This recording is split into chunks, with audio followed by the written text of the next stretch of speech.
Hi good morning everyone. कैसे हैं आप लोग? आई होप आप तमाम लोग ठीक होंगे, अपना और अपने परिवार का ख्याल रखे होंगे। दोस्तों, दरअसल बात है ये 2014 की। अलीगढ़ से दिल्ली रोड पर एक गांव लगता है। दरअसल उस गांव में फजर की नमाज का वक्त हो चला था। लोग मस्जिद में नमाज पढ़ने के लिए जैसे ही अपने घरों से निकलते हैं और मस्जिद का दरवाजा खोल के जब अंदर प्रवेश करते हैं तो मौलाना साहब की लाश पड़ी हुई थी। और उस लाश को देखने के बाद हर किसी की आंखें खुली की खुली रह जाती है।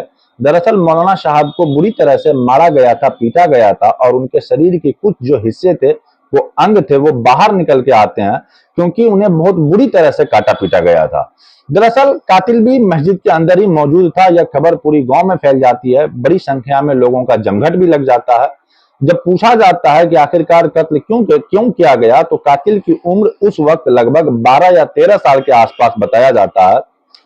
और वो मौलाना साहब उस बच्चे का शारीरिक शोषण करते थे और वो बालक जो बर्दाश्त नहीं कर पाया, इसीलिए वो उस ताक में बैठा हुआ था कि कब उसे मौका मिले और वह अपने इस रेप का बदला ले। आखिरकार मामला जब लोगों तक पहुंचा तो दबी जबान में इस मामले को कहीं न कहीं लोगों ने शांत करने की कोशिश की। बात पुलिस तक भी पहुंच जाती है। बताया जाता है कि जब कोई तहरीर नहीं मिलती तो पुलिस भी इस मामले पर चुप्पी साध लेती है। अब ये मौलाना जो रहने वाले होते हैं, वो रहने वाले थे बिहार के, और उनकी लाश को उनके परिवार वालों को सुपुर्द कर दिया जाता है और यह मामला कहीं न कहीं दब के रह जाता है। लेकिन गाहे बगाए कभी भी इस मामले की चर्चा शुरू हो जाती है और आखिरकार कि उस मौलाना की हत्या क्यों की गई थी। दरअसल आज की कहानी जो मैं आपको सुनाने जा रहा हूं, इस कहानी में भी लगभग ऐसा ही कुछ होता है। घटनाक्रम का जब खुलासा होता है तो लोगों को यकीन नहीं हो रहा था कि इस तरह की घटना कैसे हो सकती है, और जब तक इस घटनाक्रम का खुलासा नहीं हुआ तब तक लोग इस घटनाक्रम को दूसरे रूप में देख रहे थे। दरअसल लोकसभा के चुनाव का मतदान चल रहा है और मतदान के दौरान इस तरह से एक मस्जिद के मौलाना की हत्या होना यह अपने आप में कई तरह के सवाल खड़े कर रहा था। पुलिस और प्रशासन पर लगातार दबाव बन रहा था। जब पुलिस प्रशासन ने खुलासा किया तो लोग इस घटनाक्रम को सुनकर चौंक के रह जाते हैं और सोचने पर मजबूर हो जाते हैं। आज की जो सच्ची घटना मैं आपको सुनाने जा रहा हूं, ये सच्ची घटना है। राजस्थान प्रदेश का एक जिला लगता है अजमेर, और अजमेर का ही एक थाना लगता है रामगंज। दरअसल इसी रामगंज थाना क्षेत्र का एक इलाका है खानपुरा, और इसी के पास एक गांव लगता है दोरई कंचन नगर। बात कर रहा हूं 26 और 27 अप्रैल 2024 की रात के तकरीबन 2 बजे के आसपास का मामला है। मोहम्मद मदीना मस्जिद के अंदर करीब 5 बच्चे थे। वो रात में ही चीखते हैं, चिल्लाते हैं, और यहाँ से दौड़ते हुए एक बालक, एक पड़ोसी जिसका नाम सरफराज होता है, उसके घर के दरवाजे को जोर जोर से वो बच्चा लगातार पीटने लगता है, रोने लगता है। जैसे ही वो लगातार दरवाजे को पीट रहा था, चीख रहा था, एकदम से चिल्ला रहा था, सरफराज एकदम से आते हैं और आखिरकार पूछते हैं कि बेटा क्या बात है, तुम लोग क्यों चीख रहे हो, चिल्ला रहे हो? तो वो कहते हैं कुछ लोग कि मौलाना साहब को मार देंगे, आप जितनी जल्दी हो सके आप चलिए। जैसे ही सरफराज यहां से निकलते हैं तो मस्जिद के अंदर 5 बच्चे थे, वो भी रो रहे थे, चीख रहे थे, चिल्ला रहे थे। जब देखा जाता है तो वहां आसपास में कोई दिखाई नहीं देता है, लेकिन चीख पुकार सुनने के बाद अब न केवल सरफराज बल्कि आसपास के जितने भी लोग होते हैं वो वहां जग जाते हैं, और जगने के बाद जैसे ही मस्जिद के अंदर प्रवेश करते हैं, जाकर के देखते हैं तो मौलाना साहब की हालत कुछ ज्यादा खराब थी, यानी कि वो मर चुके थे। जब उनकी नब्ज को टटोलने की कोशिश की तो वह मर जाते हैं। तब उस वक्त लोगों में गुस्सा फैल जाता है, उबल आता है। अब इस घटनाक्रम की सूचना दी जाती है नजदीकी पुलिस स्टेशन में। रामगंज के जो एसएचओ होते हैं, जिसका नाम रविंद्र सिंह खींचा होता है, वह भारी पुलिस बल के साथ मौके पर पहुंच जाते हैं, और मौके पर आने के बाद लोगों ने हंगामा करना शुरू कर दिया। लोगों ने किसी तरह से शांत कराया जाता है। कहा जाता है कि आप शांत रहिए, इस मामले की हम जांच करेंगे, जांच पड़ताल करेंगे, और देखते देखते बड़ी संख्या में लोग इकट्ठे हो जाते हैं। अब इस घटनाक्रम की सूचना एसएसपी को दी जाती है। एसएसपी से आईजी और आईजी से डीआईजी, तमाम बड़े अधिकारियों को सूचना दी जाती है, और यह घटना कहीं ना कहीं थोड़ी ही देर में सोशल मीडिया पर भी वायरल होना शुरू हो जाता है। मस्जिद के अंदर इस तरह से मौलाना की हत्या कर दी गई, और एक तरफ जो चुनाव चल रहा है, दूसरी तरफ इस तरह से हत्या हो जाती है। क्या मामला है, क्या मामला नहीं है? जब 6 बच्चे, मासूम से बच्चे जो मस्जिद में रहकर पढ़ाई कर रहे थे, लेकिन वो बच्चे यहाँ के नहीं थे, वो दूर दराज के अलग अलग शहर के अलग अलग गांव के वो बालक थे। अब इस तरह से उस बच्चों से पूछा जाता है कि जब यह हत्या होती है तो तब तुम लोग कहाँ थे और क्या बात थी, समझने की कोशिश करते हैं। तो बालक बताते हैं कि 3 लोग थे जिन्होंने काले रंग के कपड़े पहने हुए थे, हाथों में उनके दस्ताने थे, साथ ही उन्होंने चेहरे पर अपने मास्क से ढका हुआ था।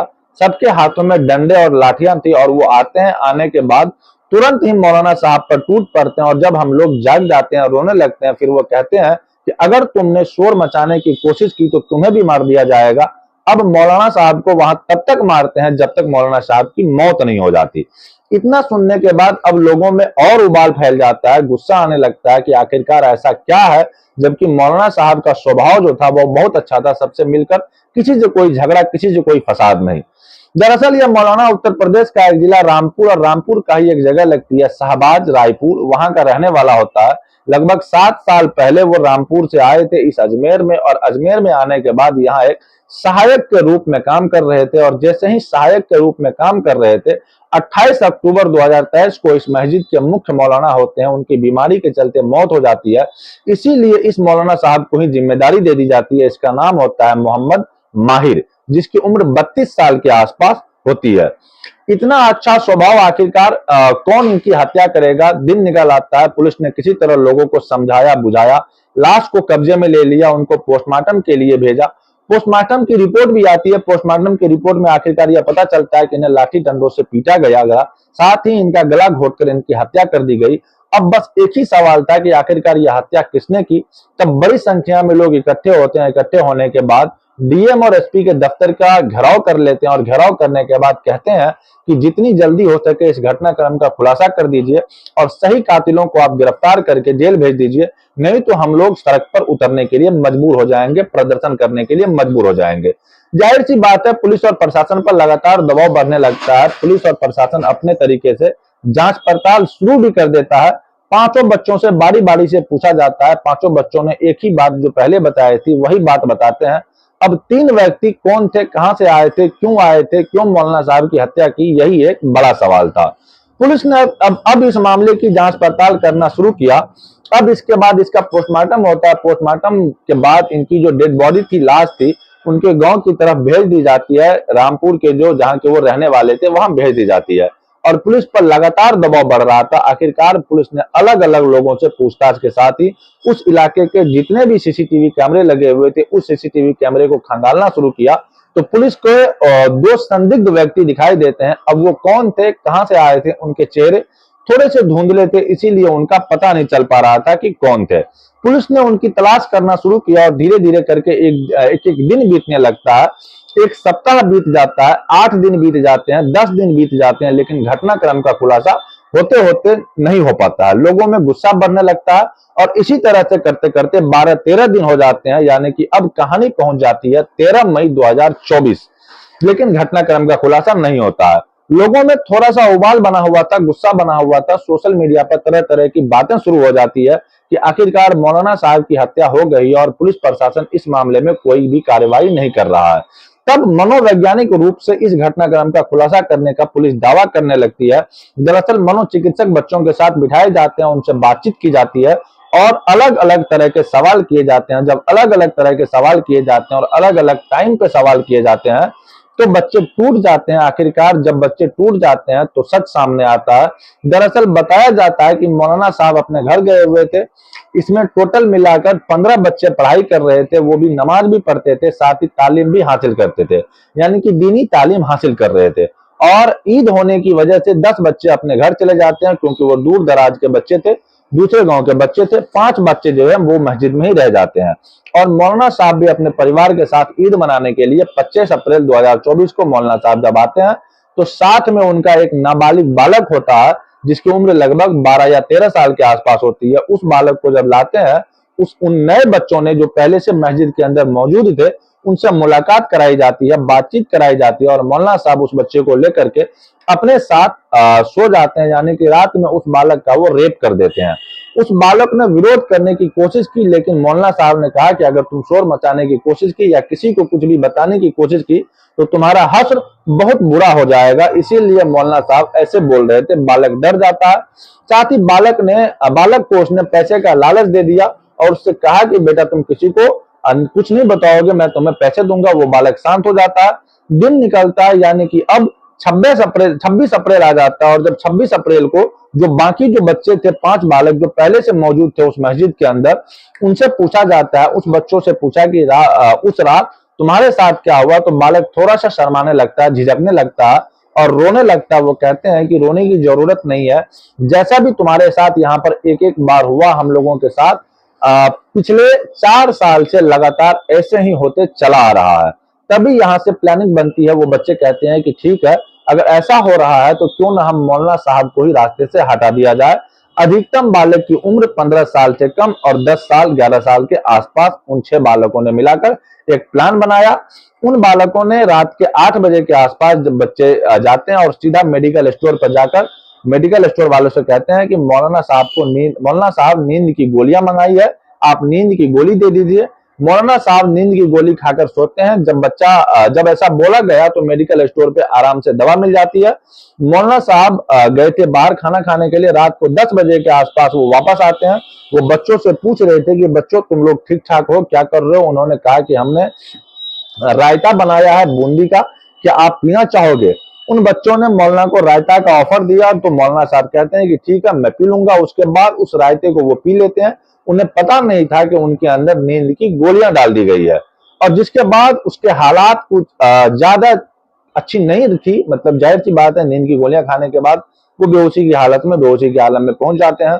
बालकों ने प्लान बनाया पूरी रात सोना नहीं है, और इसके बाद जब मौका लगेगा तब उसके बाद वो काम करेंगे। वो इंतजार करते हैं और मौलाना साहब जब उनकी पहली आंख लगती है तो वो रात के फिर 2 बज जाते हैं, और 2 बजे मौलाना साहब जब या बच्चे उठते हैं और उठने के बाद बहुत तेजी के साथ डंडा उठाते हैं और मौलाना साहब को मारना शुरू कर देते हैं।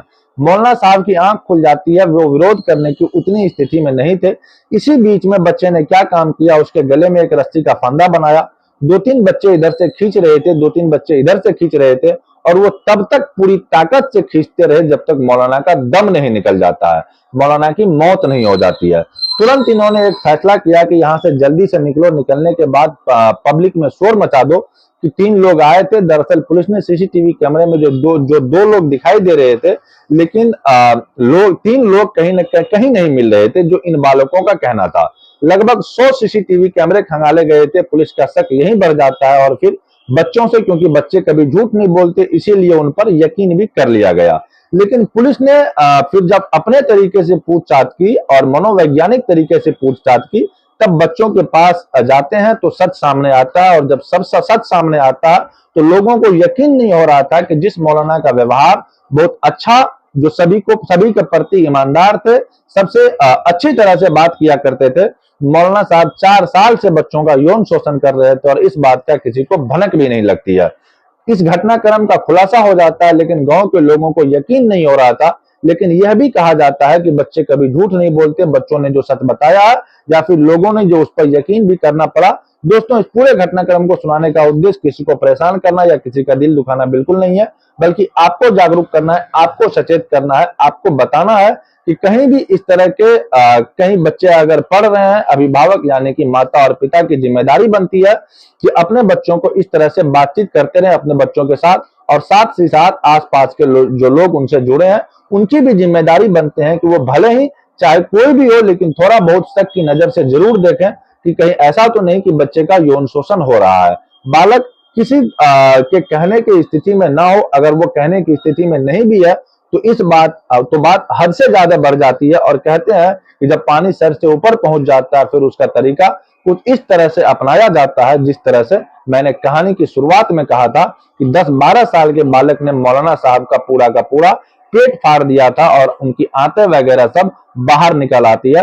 ठीक इसमें भी कुछ ऐसा ही होता है। अब मौलाना साहब के प्राण नहीं निकल जाते, तब तक उन्हें मारते रहते हैं और उनका हत्या कर देते हैं। दोस्तों, आई होप कि कहानी आपको पसंद आई होगी। कहानी अगर पसंद आए तो वीडियो को लाइक कीजिएगा। चैनल पर अगर नए हैं तो चैनल को जाते जाते सब्सक्राइब जरूर कर लीजिएगा। मिलते हैं किसी नए वीडियो में नई कहानी के साथ। तब तक के लिए जय हिंद, जय भारत।